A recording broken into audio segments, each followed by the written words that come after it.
Chapter 8, Lesson 3 of Geometry, we're going to introduce the first trigonometric ratio, the tangent ratio. We want to be able to write the tangent ratio and then use the tangent ratio to determine lengths in a triangle. And then again, as always, we want to then take these triangles, superimpose them on real life situations, and then use that tangent ratio then to determine or to measure things that might be difficult to measure as far as putting like a tape measure on them. So again, we're going to use this for indirect measurement. Now, in right triangles, the ratio of one side to the other of the complementary angles remains constant. In other words, no matter the lengths of the sides, the ratio of one side to another, that value never changes, no matter what the size of the triangle is.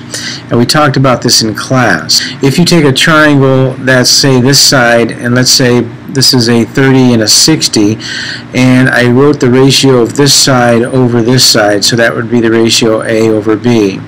If I increase the sides lengths, but still kept this as 30 and 60, and I had C and D, and I wrote the same ratio, this side over this side, these would be equal in value. The ratio doesn't change just because I increased the lengths of the sides. So the ratio of these sides, when we're talking about these complementary angles, or these two other angles that aren't the 90, those ratios remain constant no matter what the size of the triangle.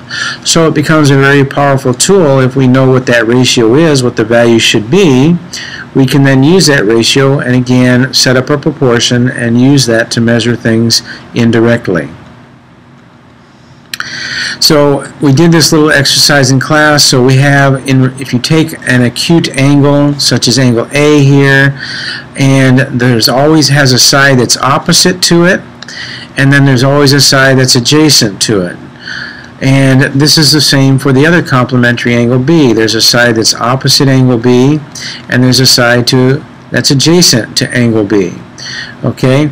Now, we didn't talk about this side because this side already has a name. This is the hypotenuse. So when we're talking about opposite and adjacent, we're talking about the two legs that are not the hypotenuse. That already has a name, so we're going to leave that and use that name later when we look at the sine and cosine.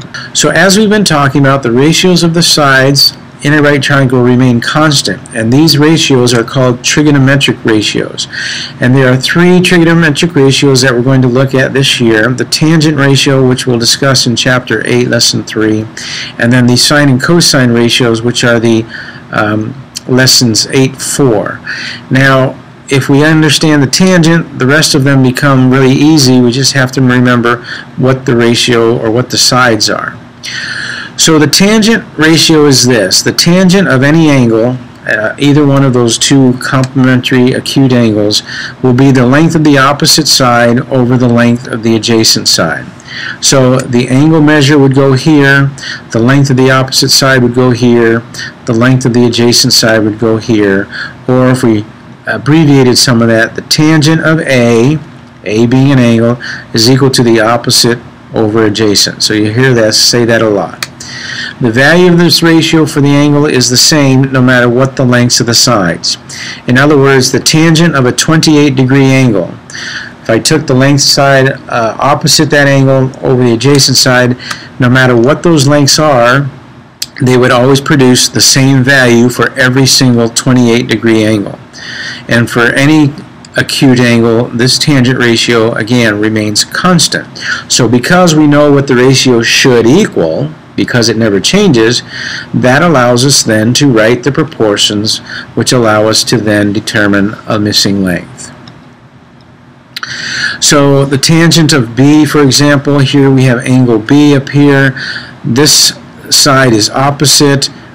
ABC is adjacent, so taking the opposite over the adjacent, I put 4 over 3, so the tangent of the B angle is 4 over 3.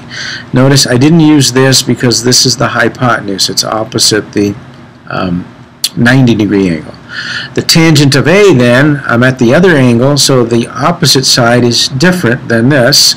The opposite side is 3, the adjacent side is 4, so the tangent of A would be 3 over 4. So this is how you would write your trigonometric ratios. Real quickly, kind of a tricky one we looked in class, the tangent of A. I find angle A, I would go opposite, and then you might want to go adjacent. But we have to be more careful, because as I look carefully, this is my 90-degree angle, so this is actually the hypotenuse. This is not the angle or the side that's adjacent to A.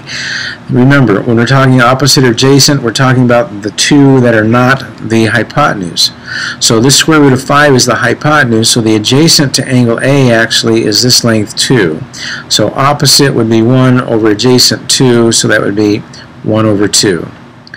And then the tangent of angle C, again, this is the opposite, and then the adjacent would be this one, because again the square root of 5 is the hypotenuse, so that would be the opposite 2 over the adjacent 1, or 2.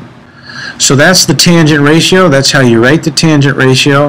We're going to end the video there. In the next video, I want you to watch.